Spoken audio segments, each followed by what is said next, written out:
ما هو البيت المعمور؟ ولماذا أقسم الله به في القرآن الكريم؟ كثير من الناس يسمعون بهذا الاسم، لكنه في الحقيقة من أعظم البيوت في ملكوت الله، ومن أسرار السماء التي كشفها لنا القرآن والسنة ليعرفنا بعظمة خلقه وجلال ملكه.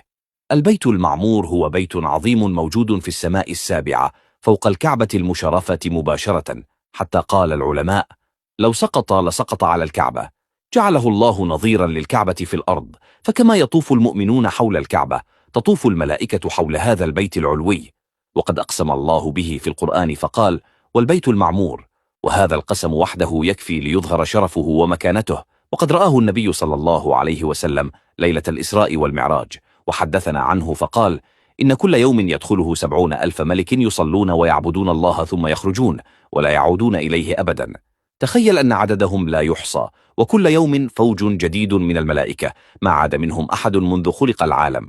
هذا وحده يدل على عظمة خلق الله واتساع ملكوته وكثرة جنوده الذين لا يعلمهم إلا هو. سمي البيت المعمور لأنه معمور دائما بالعبادة، لا يخلو لحظة واحدة منذ أن خلقه الله وإلى قيام الساعة. لا نوم ولا انشغال ولا فتور، عبادات دائمة لا تنقطع.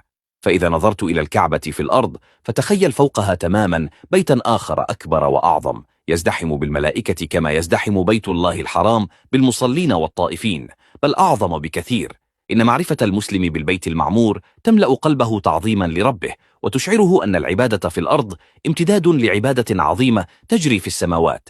فإذا طفت حول الكعبة يوما فاعلم أن فوقك في السماء السابعة ملائكة يطوفون ويصلون ويذكرون الله بلا انقطاع، وكل ذلك في بيت أقسم الله به وجعله من أعظم آيات قدرته.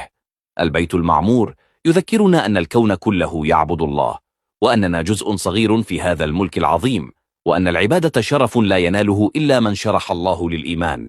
فسبحان الله العظيم في خلقه، والصلاة والسلام على النبي الأمي المبعوث رحمة للعالمين.